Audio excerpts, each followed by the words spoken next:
What's up, guys? What's going on? Welcome to another edition of the stream. This time, we're not playing Pillars, we're playing BattleTech. Yeah! I'm super excited, guys. I've been meaning to play this game since it's released. I could not play it on release because, I was busy doing other stuff and playing Pillars and stuff, so now is the time. Don't worry, if you normally watch my Pillars playthrough, we're going to continue this game on Thursday. So Thursday, we're going to continue Pillars. And we'll alternate between Pillars and BattleTech. Now, though, let's get going into the game. So I heard that this game is pretty fantastic. It is it's not really it's turn-based. Has to do with giant mechs, which is always exciting. And yeah, let's jump in, guys. Let's see what this is all about. So I've not opened the game yet. I literally just slept the entire time, the entire evening. So I kind of woke up late, and that explains why I've not been properly prepared for the stream. Also, I spent the entire day with Van at the hospital because she's still having some issues with pneumonia, and we got scared at the beginning because we thought she might be.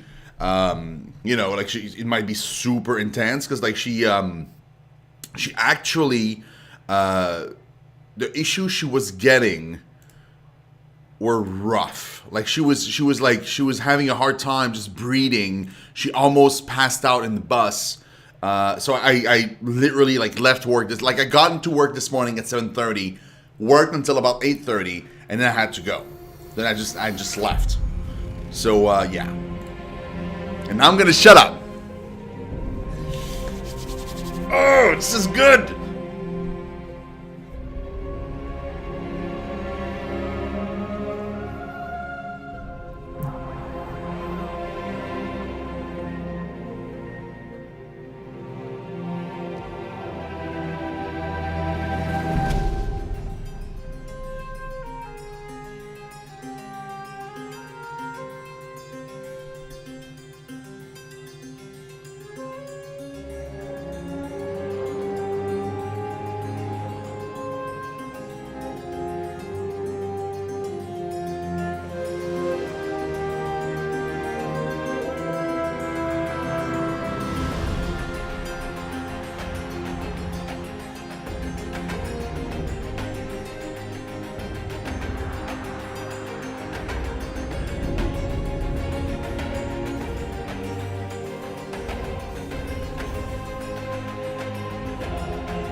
Wow!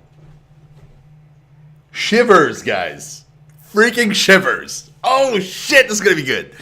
Welcome, Commander. Before you jump in, we wanted to let you know that BattleTech uses Paradox accounts, blah blah blah. Okay, activate.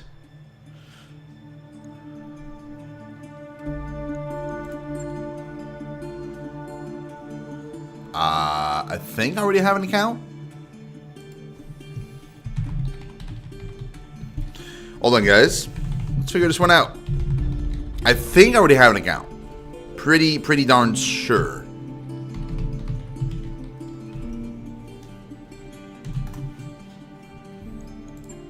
Oops. Well, maybe I don't.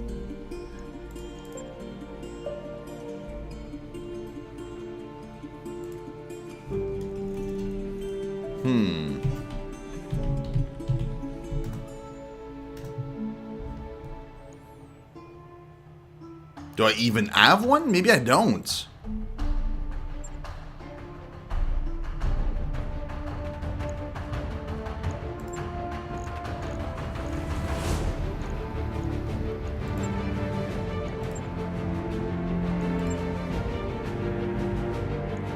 Sure, why not? Nah.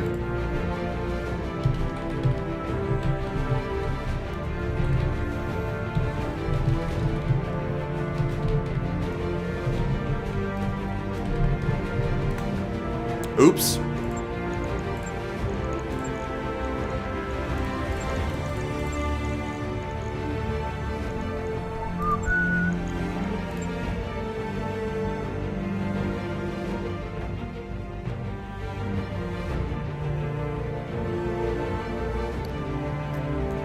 Yeah! Woo!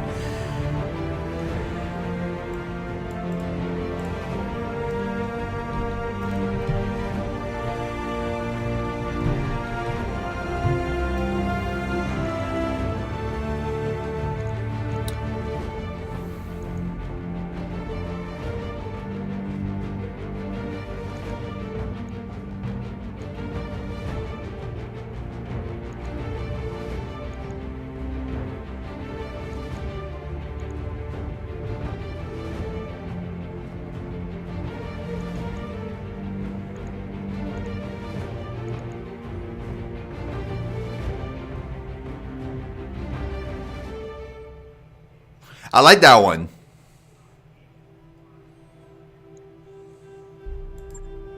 But the colors of the mech, it has to be the color of the channel, guys. So we're gonna go...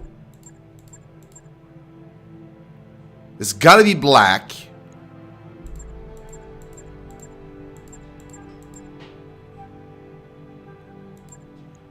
It would be like this kind of purple, but maybe like a different shade. Oh, that one. Well, it's kind of a red, but it's almost purple, you know?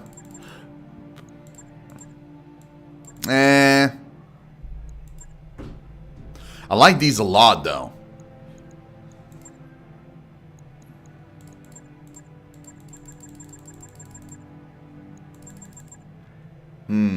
Hey, Darth Vader! Hey, Echo! What's up, guys? What's going on?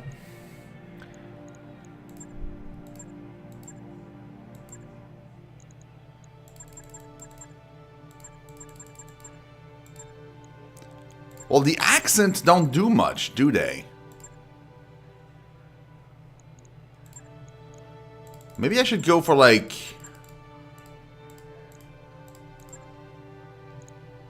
that kind of stuff, you know?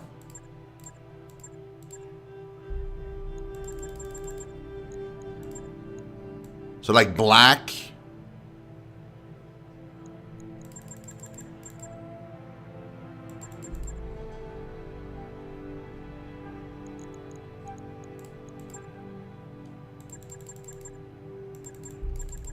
Is that like a white?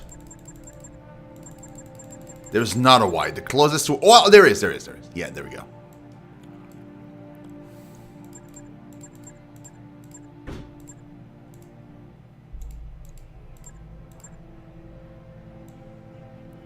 See, they don't look as good.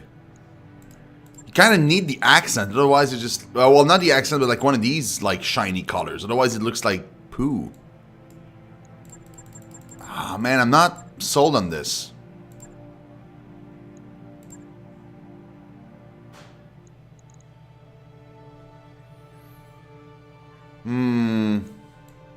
Yeah, we'll do that. It's fine.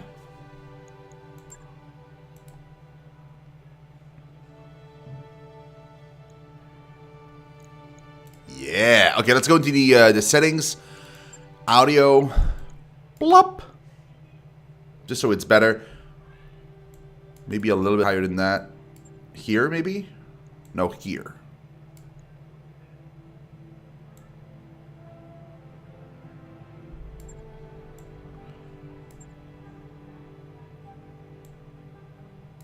Yeah, here. Okay, cool.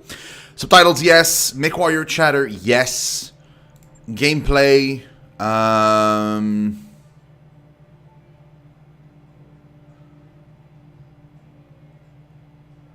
Let's just leave it at that, because I don't know what that is. Video.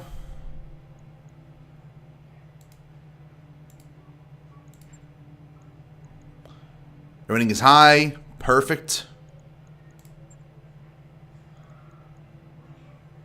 Campaign. Let's do it. Oh boy, guys, I'm so pumped. It's gonna be so great. There we go. Campaign. Whew. New. That was an awesome opening, by the way. So freaking cool.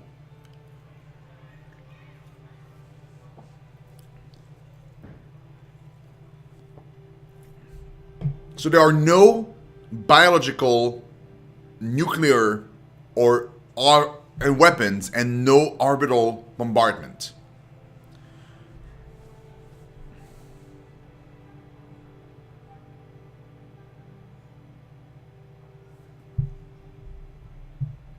Interesting. I might have to move myself. I've never even opened the game yet. I don't know.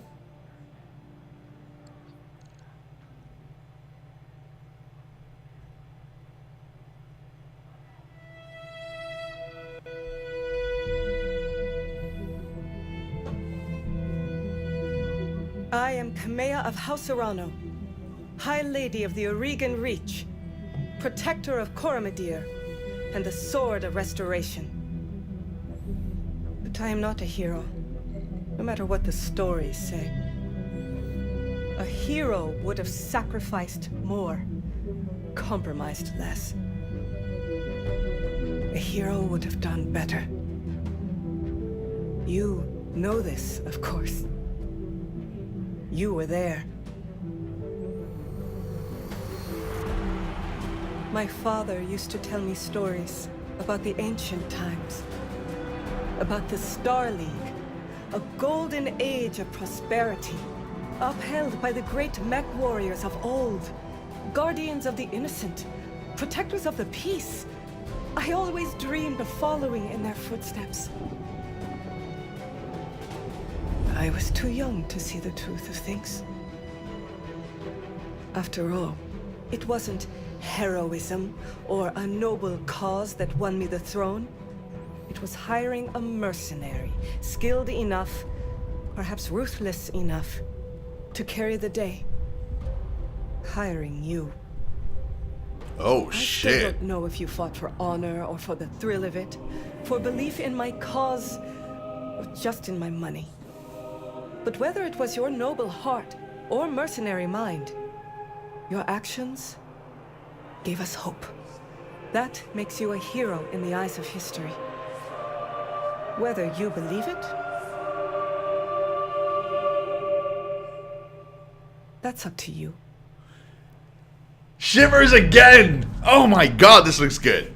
BattleTech Restoration. Here we go. Whew.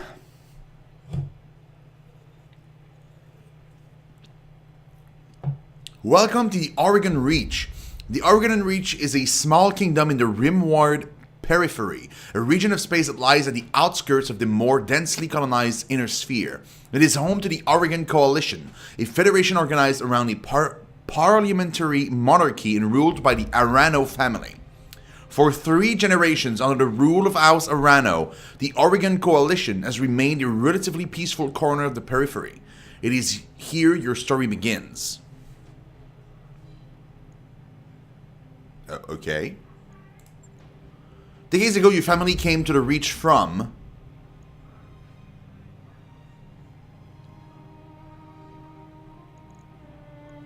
Whoa, there's a lot of stuff to read there, guys. Mech warriors who hail from the Combine tend to be fierce, disciplined, and relentless fighters, no matter the odds they might face on the battlefield. Although the Draconis Combine is an ethnically diverse as any of the vast interstellar empires, it is also one of the most culturally homogeneous. Over centuries of rule, the founding House Kurita has succeeded in uniting the people of the Combine into a single culture, one heavily molded around the medieval Japanese society. Oh, I'm loving this. While some, most notably the descendants of the conquered Principality of Brazalga, continue to chafe at the uniformity of Draconis society, overall this has created a more cohesive population military than seen in the other great houses of the Inner Sphere. I'm loving this one. Free World Leagues. Mech warriors who hail from the Free Worlds League tend to be passionate, enduring fighters who value justice and equality above all else. The oldest and theoretically most democratic of the great successor states of the Inner Sphere, the Free Worlds League is actually a broad coalition of many minor noble houses. For most of the league's history, it has been ruled under martial law by a captain general who by tradition is from House Marek. The cultural diversity and relative independence of its component regions are at once the greatest strength of the Free Worlds League and its greatest weaknesses. Mech warriors who hailed from the Federated Suns tend to possess more finely owned skills and better equipment than their counterparts from other regions of space. They often see themselves as righteous warrior and champions of liberty, sometimes to a fault. So they're like paladins. Though nearly extinguished by the Draconists combined in the First Succession War, the Federated Sun, a constitutional monarchy ruled by the renowned House Davion, has become arguably the most powerful of the 5 great successor states. Through skillful military campaigns and subtle democracy, House Davion has significantly increased the number of star systems under its control in the last 2 centuries. Mech warriors who hail from the Lyran Commonwealth tend to be hardy, well-equipped, and well-trained, though they also earned a reputation for not being particularly strategic thinkers in the battlefield. Wealth is the greatest strength of the merchant princes of the Lyran Commonwealth, ruled by House Steiner. Despite a number of humiliating defeats in the first 2 succession war, the Lyran Commonwealth has bounced back thanks to the combined strength of its economy, the biggest of the 5 great successor states, and its control of the Inner Sphere's largest functioning battle mech factories. While the Lyran Commonwealth may lack in military prowess, it makes up for with raw numbers and industrial scale. The Capellan Confederation. Mech warriors who hail from the Capellan Confederation are dedicated and steadfast combatants capable of holding the line and often surprising those opponents who would make the mistake of underestimating them. The Capellan Confederate has suffered the most at the hands of the other successor states. Over the last 2 centuries of war, having lost nearly half of the territory it once controlled at the height of the Star League's rule. Over time, the leadership of House Liao has transformed the Capellan Confederation into a socialist police state with a highly regulated economy. Most Capellans take great pride in their citizenship, which must be earned through service to the state. So they're Chinese. Manic, thank you so much. Do appreciate it.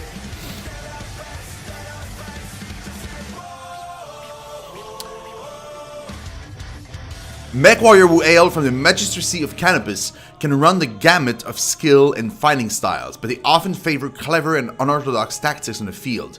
While smaller than the great successor states of the Inner Sphere, the Magistracy of Canopus is one of the major powers of the Rimward periphery.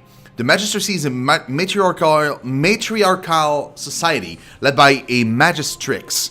This is an elected position open to any woman but largely controlled by House Centrella. Due to the family's popularity, the Magistracy support an open society that ensures the personal liberties of all citizens and the rights to live their lives as they see fit. The Taurian Concordat. Mech warriors who hail from there tend to be stubborn and aggressive. They can be quick to anger, but they're nonetheless skilled and perceptive combatants.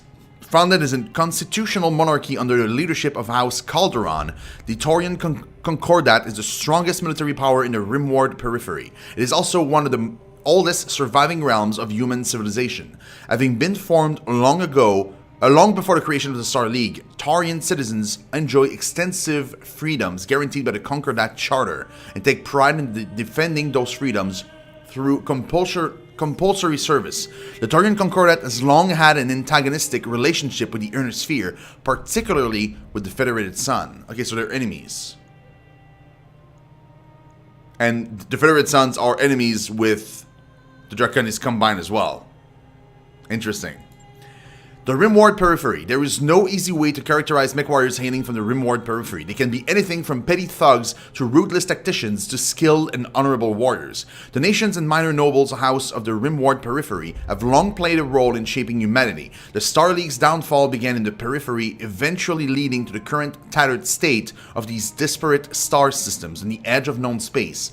The Periphery is still the galaxy's frontier, where the great house of the Inner Sphere play deadly politics, petty bandit kingdoms thrive, and pirate bands prey on the minor noble houses trying to survive in this hostile environment. The Deep Periphery. Mech warriors who hail from there are rare, but even rarer is the mech warrior who will admit to such an origin. Beyond the outermost hedges of the Periphery lie depths of space that remain uncharted and unknown to most of human civilization. Little is known about these regions, but they are far from uninhabited. The Deep Periphery is littered with abandoned colonies and small outposts, isolated from the rest of humanity. After the fall of the Star League, General Alexander Kerensky led the remnants of the Star League defense force into the Deep Periphery, disappearing from the Inner Sphere and from recorded history. Dude, there's so much to go through here. This is awesome. The Star League was an interstellar council formed from the Terran hegemony, the 5 great houses of the Inner Sphere, and the territorial states of the Periphery. The stability and prosperity of the Star League led to the flourishing of civilization and technology. The Star League ended in civil war when the leader of the Rimworld's Republic, Stefan Amaris, murdered the First Lord in a bid to usurp his position.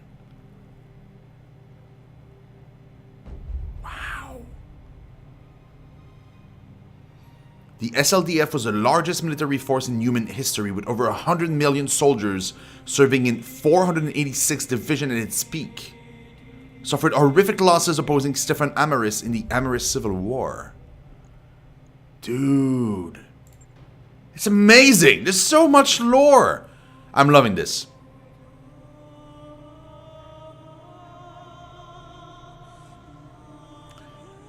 Look at it, core ward and spin ward of Terra. They're aggressively expansionist. The head of the command was the first of the Council Lords to declare himself the new ruler of the collapsing Star League. Regulating conflicts along its border with all its neighbors, the Combine is a highly structured militaristic society with rulership in the hands of the Coordinator, the Commander-in-Chief of the Draconist military. The Combine's culture is heavily influenced by the Japanese roots of the ruling family, despite the minority status of those with Japanese ancestry.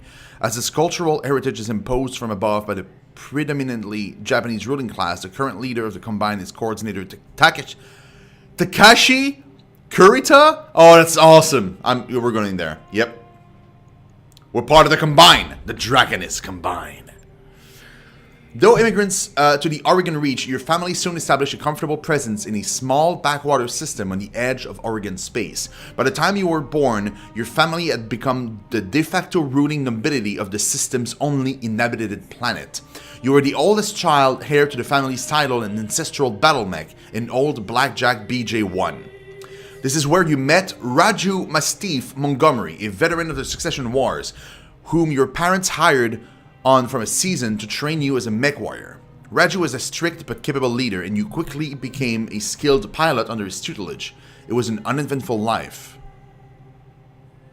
A battle-scarred mech warrior with nearly 40 years of combat history. In addition to mercenary work, Mastiff has served as master-at-arms for a number of noble houses, training their scions in the arts of war. The ladies Camilla Arano and Victoria Espinosa have both benefited from his training. The Oregon Reach is a specific group of about 24 systems in the Rimward Periphery, bordering the Taurian Concordat and the Campellan Confederation. The Reach is home to the Oregon Coalitions, ruled by House Arano. Beyond the Reach are a large number of independent systems, colloquially referred to as the Frontier. Hey, J-Buffer, and no.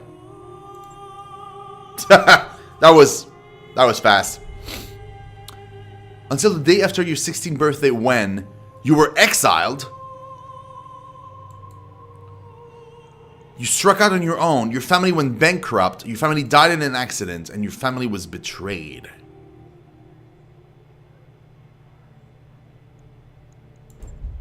You were exiled Once a promising young scion of your family, you committed an unforgivable transgression and were sentenced to life in exile. You stole away with the family's ancestral blackjack and set off to find a new life to call your own. No. As the heir to a noble family, you grew up wanting for nothing. As it turns out, you couldn't stand a life of pampered nobility. Finally, one night, you stole away with the family's You watched your family's fortune, income, and influence slowly dwindle away until there was nothing left. Your parents, driven to despair, took their own lives? Oh, God. Died in a freak jump ship accident. What is a jump ship? Space-going vessels capable of faster-than-light travel using massive Kearney-Fuchida drives to instantaneously jump from one planetary system to another. Typical civilian jump ship designs dedicate 95% of their mass to the KF drive and a solar energy collection system to power it, leaving little room for conventional engine. Consequently, these ships are only seen at jump points beyond each star gravitational proximity limit.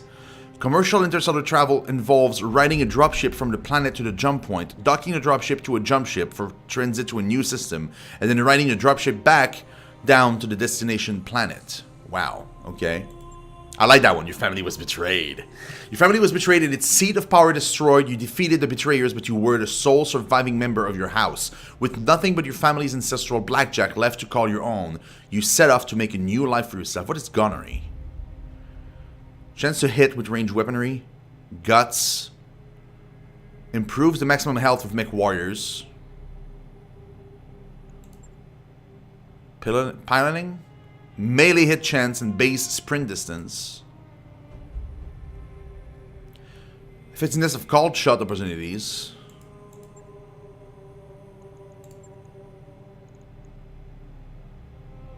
Yeah.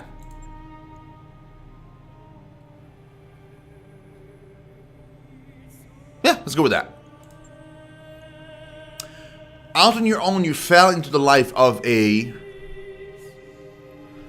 Oregon Coalition soldier, frontier pirate. Yeah. Solaris gladiator, no. Inner sphere mercenary, frontier freelancer, or merchant guard. Frontier pirate, I love it.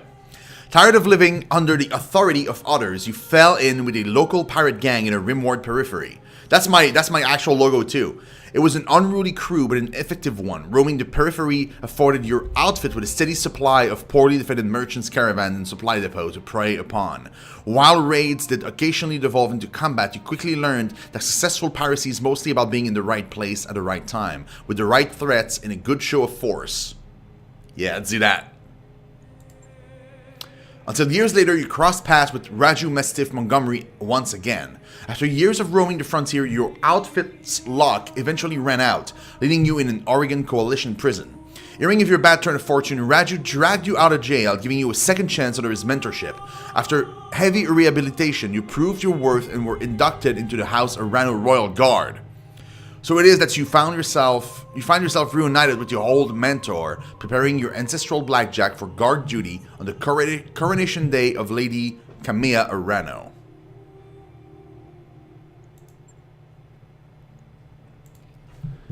Enter call sign.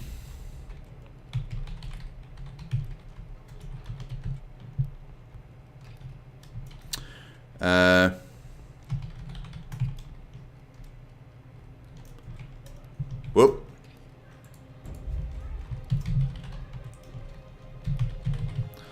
So I'm supposed to be Japanese.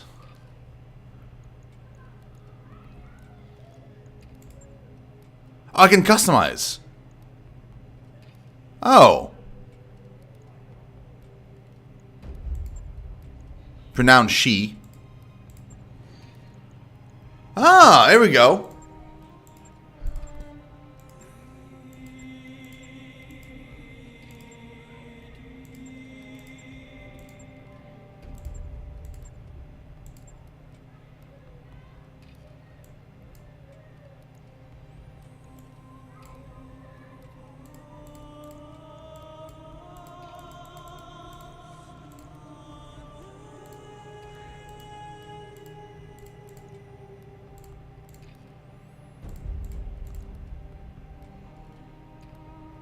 Okay, tattoo.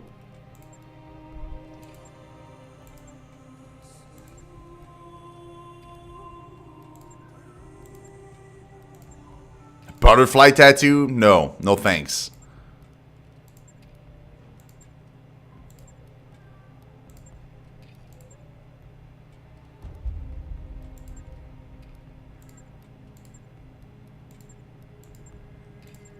I like that one.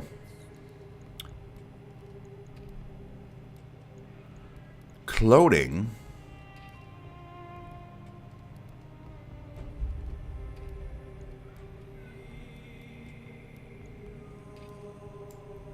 I like that one.